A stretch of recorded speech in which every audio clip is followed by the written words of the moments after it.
ನೀವಿನ್ನೂ ನಮ್ಮ ಚಾನಲ್ಗೆ ಸಬ್ಸ್ಕ್ರೈಬ್ ಆಗಿಲ್ಲ ಅಂದರೆ ಈ ಕೂಡಲೇ ಸಬ್ಸ್ಕ್ರೈಬ್ ಬಟನ್ನ ಒತ್ತಿ, ಹಾಗೆ ಪಕ್ಕದಲ್ಲೇ ಇರುವಂತಹ ಬೆಲ್ ಐಕಾನ್ನ ಒತ್ತಿ. ಇದರಿಂದಾಗಿ ನಮ್ಮ ಹೊಸ ವಿಡಿಯೋಗಳ ಅಪ್ಡೇಟ್ಸ್ ನಿಮಗೆ ಸಿಗುತ್ತೆ.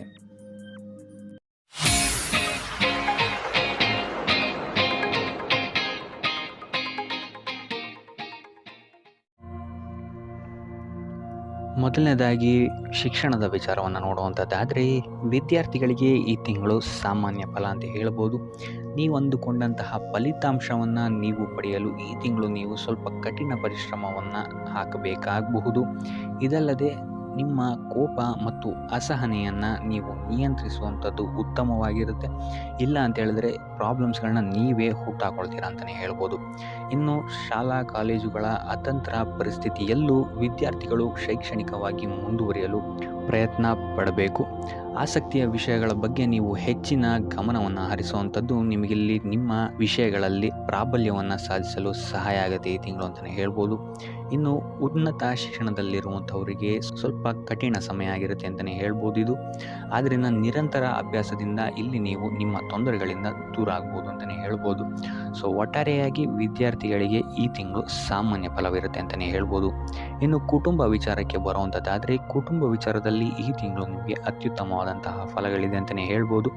ಮನೆಯಲ್ಲಿ ಮಂಗಳ ಕಾರ್ಯಗಳು ನಡೆಯುವಂತಹ ಸಾಧ್ಯತೆಯು ಹೆಚ್ಚಾಗಿದೆ ಅಂತ ಹೇಳ್ಬೋದು. ಇದಲ್ಲದೆ ಬಂಧು ವರ್ಗದವರ ಜೊತೆಯೂ ಸಹಿತ ನೀವು ಈ ತಿಂಗಳು ಅತ್ಯುತ್ತಮವಾದಂತಹ ಸಮಯವನ್ನು ಕಳಿತೀರ ಅಂತಲೇ ಹೇಳ್ಬೋದು. ಸೊ ಅವರ ಸಲಹೆ ಮತ್ತು ಸಹಕಾರಗಳು ನಿಮಗಿಲ್ಲಿ ಚೆನ್ನಾಗಿ ಸಿಗುತ್ತೆ ಈ ತಿಂಗಳು ಅಂತಲೇ ಹೇಳ್ಬೋದು. ಇನ್ನು ನೀವೇನಾದರೂ ಮದುವೆ ಅಥವಾ ದೀರ್ಘಾವಧಿ ಸಂಬಂಧವನ್ನೇನಾದರೂ ಎದುರು ನೋಡ್ತಾ ಇದ್ದೀರಾ ಅಂತ ಹೇಳಿದ್ರು ಸಹಿತ ಈ ತಿಂಗಳು ನಿಮಗೆ ಉತ್ತಮವಾದಂತಹ ಪ್ರತಿಫಲ ಸಿಗುತ್ತೆ ಅಂತಲೇ ಹೇಳ್ಬೋದು. ನಿಮ್ಮ ಸಂಗಾತಿಯಿಂದ ಈ ತಿಂಗಳು ನಿಮಗೆ ಪ್ರೀತಿ ಮತ್ತು ವಾತ್ಸಲ್ಯ ಹೆಚ್ಚಾಗಿ ಸಿಗುತ್ತೆ ಅಂತಲೇ ಹೇಳ್ಬೋದು. ಇದಲ್ಲದೆ ಮಕ್ಕಳ ಒಡನಾಟದಿಂದ ಕುಟುಂಬದಲ್ಲಿ ಸಂತೋಷ ತುಂಬಿರುತ್ತೆ ಅಂತಲೇ ಹೇಳ್ಬೋದು. ಇನ್ನು ಹಣದ ವಿಚಾರದಲ್ಲಿ ಸಂಗಾತಿಯೊಂದಿಗೆ ಮನಸ್ತಾಪಗಳಾಗುವಂತಹ ಸಾಧ್ಯತೆಗಳಿದೆ. ಸೊ ಇದೊಂದು ವಿಚಾರದಲ್ಲಿ ನೀವೊಂಚೂರು ಗಮನ ಹರಿಸುವಂಥದ್ದು ಉತ್ತಮವಾಗಿರುತ್ತೆ ಅಂತಲೇ ಹೇಳ್ಬೋದು. ಇನ್ನು ನಿಮ್ಮ ಕಾಳಜಿಯ ಬಗ್ಗೆ ನಿಮ್ಮ ಪೋಷಕರಿಗೆ ಸಂತೋಷ ಇರುತ್ತೆ ಅಂತಲೇ ಹೇಳ್ಬೋದು.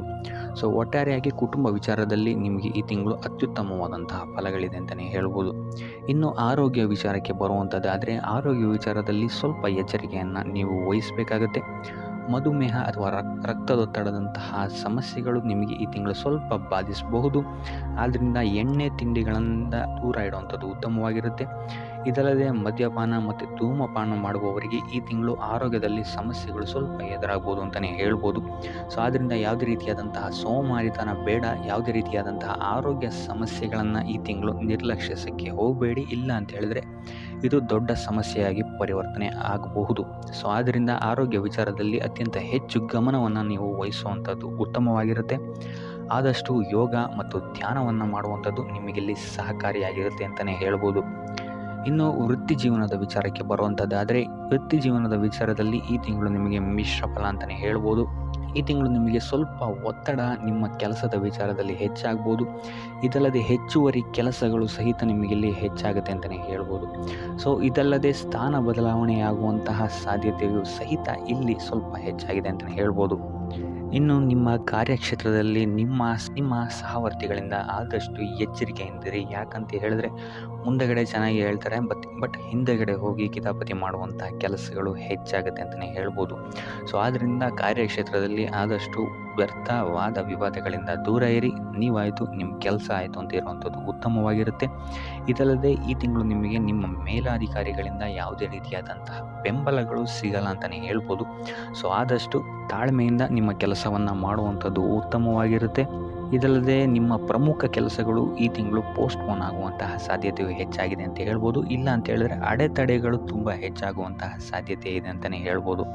ಸೊ ಆದ್ದರಿಂದ ಮೊದಲೆರಡು ವಾರಗಳು ನೀವು ಆದಷ್ಟು ಗಮನ ವಹಿಸುವಂಥದ್ದು ಉತ್ತಮವಾಗಿರುತ್ತೆ. ತದನಂತರದ ವಾರಗಳು ನಿಮಗಿಲ್ಲಿ ಸ್ವಲ್ಪ ಪಾಸಿಟಿವ್ ಆಗುತ್ತೆ ಪರಿಸ್ಥಿತಿಗಳು ಅಂತಲೇ ಹೇಳ್ಬೋದು. ಇದಲ್ಲದೆ ನೀವು ಮಾಡುವಂತಹ ಕೆಲಸಕ್ಕೆ ನಿಮಗಿಲ್ಲಿ ರೆಕಗ್ನಿಷನ್ ಸಿಗದೆ ಹೋಗ್ಬೋದು. ಸೊ ಆದ್ದರಿಂದ ಯಾವುದೇ ರೀತಿಯಾದಂತಹ ಆತುರದ ನಿರ್ಧಾರಗಳನ್ನು ನಿಮ್ಮ ವೃತ್ತಿ ಜೀವನದಲ್ಲಿ ತಗೊಳ್ಳೋಕ್ಕೆ ಹೋಗಬೇಡಿ. ಆದಷ್ಟು ತಾಳ್ಮೆಯಿಂದಿರಿ. ಮುಂಬರುವಂತಹ ದಿನಗಳಲ್ಲಿ ಇದು ನಿಮಗೆ ಸಹಕಾರಿಯಾಗಿರುತ್ತೆ ಅಂತ ಹೇಳ್ಬೋದು. ಸೊ ಒಟ್ಟಾರೆಯಾಗಿ ವೃತ್ತಿ ಜೀವನದಲ್ಲಿ ನಿಮಗೆ ಈ ತಿಂಗಳು ಮಿಶ್ರ ಫಲ ಅಂತಲೇ ಹೇಳ್ಬೋದು. ಇನ್ನು ಹಣಕಾಸಿನ ವಿಚಾರಕ್ಕೆ ಬರುವಂಥದ್ದಾದರೆ, ಹಣಕಾಸಿನ ವಿಚಾರದಲ್ಲಿ ಈ ತಿಂಗಳು ನಿಮಗೆ ಅತ್ಯುತ್ತಮವಾದಂತಹ ಫಲಗಳಿದೆ ಅಂತಲೇ ಹೇಳ್ಬೋದು. ಸೊ ವ್ಯಾಪಾರ ವ್ಯವಹಾರದಲ್ಲಿರುವಂಥವರಿಗೆ ಅನಿರೀಕ್ಷಿತವಾದಂತಹ ಲಾಭ ಮತ್ತು ಉತ್ತಮ ಆದಾಯಗಳಿಗೆ ಈ ತಿಂಗಳು ನಿಮಗೆ ಸಿಗುತ್ತೆ ಅಂತಲೇ ಹೇಳ್ಬೋದು. ಇದಲ್ಲದೆ ನಿಮ್ಮ ಸಂಗಾತಿ ಅಥವಾ ನಿಮ್ಮ ಕುಟುಂಬದ ಸದಸ್ಯರಿಂದ ನಿಮಗೆ ಈ ತಿಂಗಳು ಉಡುಗೊರೆಗಳು ಸಿಗುವಂತಹ ಸಾಧ್ಯತೆಯೂ ಸಹಿತ ಹೆಚ್ಚಾಗಿದೆ ಅಂತಲೇ ಹೇಳ್ಬೋದು. ಇನ್ನು ನಿಮ್ಮ ಹೂಡಿಕೆಗಳಿಂದಲೂ ಸಹಿತ ಈ ತಿಂಗಳು ನಿಮಗೆ ಅತ್ಯುತ್ತಮವಾದಂತಹ ಲಾಭಗಳಾಗುತ್ತೆ ಅಂತ ಹೇಳ್ಬೋದು. ಅದರಲ್ಲೂ 17ರ ಒಳಗೆ ನೀವು ಮಾಡಿರುವಂತಹ ಪ್ರತಿಯೊಂದು ಹೂಡಿಕೆಗಳು ನಿಮಗಿಲ್ಲಿ ಲಾಭದಾಯಕವಾಗಿರುತ್ತೆ ಅಂತಲೇ ಹೇಳ್ಬೋದು. ಇದಲ್ಲದೆ ಈ ತಿಂಗಳು ನೀವು ಅತಿ ಹೆಚ್ಚು ಬೆಳವಣಿಗೆಯನ್ನು ನಿಮ್ಮ ವ್ಯಾಪಾರ ಮತ್ತು ವ್ಯವಹಾರದಲ್ಲಿ ನೋಡ್ತೀರಾ ಅಂತಲೇ ಹೇಳ್ಬೋದು. ಆದರೆ ಒಂದು ವಿಚಾರದಲ್ಲಿ ಸ್ವಲ್ಪ ಗಮನವಹಿಸಿ, ಅನಿರೀಕ್ಷಿತ ಖರ್ಚುಗಳಾಗುವಂತಹ ಸಾಧ್ಯತೆಗಳಿದೆ. ಸೊ ಆದ್ದರಿಂದ ಮುನ್ನೆಚ್ಚರಿಕೆ ವಹಿಸಿ ಪ್ರತಿಯೊಂದು ಕೆಲಸವನ್ನು ಮಾಡುವಂಥದ್ದು ನಿಮಗೆ ಈ ತಿಂಗಳು ಉಪಯೋಗಕರವಾಗಿದೆ ಅಂತಲೇ ಹೇಳ್ಬೋದು. ಇನ್ನು ಇದಲ್ಲದೆ ಆಸ್ತಿ ವಿಚಾರದಲ್ಲಿ ಈ ತಿಂಗಳು ನಿಮಗೆ ಅತ್ಯುತ್ತಮವಾದಂತಹ ಸಕಾರಾತ್ಮಕ ಬೆಳವಣಿಗೆಗಳು ಕಾರಣಕ್ಕೆ ಸಿಗುತ್ತೆ ಅಂತಲೇ ಹೇಳ್ಬೋದು. ಆದರೆ ಮೂರನೇ ವ್ಯಕ್ತಿಯೇ ಯಾವುದೇ ರೀತಿಯಾದಂತಹ ಹಣವನ್ನು ನೀಡೋಕ್ಕಿಂತ ಮುಂಚೆ ಸ್ವಲ್ಪ ಎಚ್ಚರಿಕೆ ವಹಿಸಿ. ಯಾಕಂತ ಹೇಳಿದ್ರೆ ಕೊಟ್ಟಂತಹ ಹಣ ಮತ್ತೆ ಹಿಂತಿರುಗಿ ಬರುವಂಥದ್ದು ಸ್ವಲ್ಪ ಕಷ್ಟ ಆಗಬಹುದು. ಸೊ ಆದ್ದರಿಂದ ಹಣವನ್ನು ಸಾಲವಾಗಿ ನೀಡೋಕ್ಕಿಂತ ಮುಂಚೆ ಪ್ರತಿಯೊಂದನ್ನು ಗಮನಿಸುವಂಥದ್ದು ಉತ್ತಮವಾಗಿರುತ್ತೆ ಅಂತ ಹೇಳ್ಬೋದು. ಇನ್ನು ಇದಲ್ಲದೆ ಈ ತಿಂಗಳು ನೀವೇನಾದ್ರು ಬಟ್ಟೆ, ಕಬ್ಬಿಣ ಅಥವಾ ಸಿಮೆಂಟ್ಗಳ ಮೇಲೆ ನೀವೇನಾದ್ರು ಹೂಡಿಕೆ ಮಾಡ್ತೀರಾ ಅಂತ ಹೇಳಿದ್ರೆ ನಿಮಗೆ ಈ ತಿಂಗಳು ಉತ್ತಮವಾದಂತಹ ಲಾಭ ಸಿಗುತ್ತೆ ಅಂತ ಹೇಳ್ಬೋದು. ಸೊ ಆರ್ಥಿಕ ದೃಷ್ಟಿಕೋನದಿಂದ ಈ ತಿಂಗಳು ನಿಮಗೆ ಅತ್ಯುತ್ತಮವಾಗಿದೆ ಅಂತಲೇ ಹೇಳ್ಬೋದು. ಇನ್ನು ಉಪಾಯ ವಿಚಾರಕ್ಕೆ ಬರುವಂಥದ್ದಾದರೆ ನಿತ್ಯ ಶ್ರೀಲಕ್ಷ್ಮಿಯ ಪೂಜೆ ಮತ್ತು ಮಂತ್ರವನ್ನು ಪಠಣೆ ಮಾಡುವಂಥದ್ದು ನಿಮಗೆ ನಿಮ್ಮ ಕಾರ್ಯಕ್ಷೇತ್ರದಲ್ಲಿ ಆಗ್ತಾ ಇರುವಂತಹ ಮತ್ತು ವಿದ್ಯಾಭ್ಯಾಸದಲ್ಲಿ ಆಗ್ತಾ ಇರುವಂತಹ ತೊಂದರೆಗಳಿಂದ ಆಚೆ ಬರೋಕ್ಕೆ ಸಹಕಾರಿಯಾಗಿರುತ್ತೆ ಅಂತಲೇ ಹೇಳ್ಬೋದು. ಸೊ ಇದಾಗಿತ್ತು ಈ ತಿಂಗಳ ನಿಮ್ಮ ರಾಶಿ ಭವಿಷ್ಯ.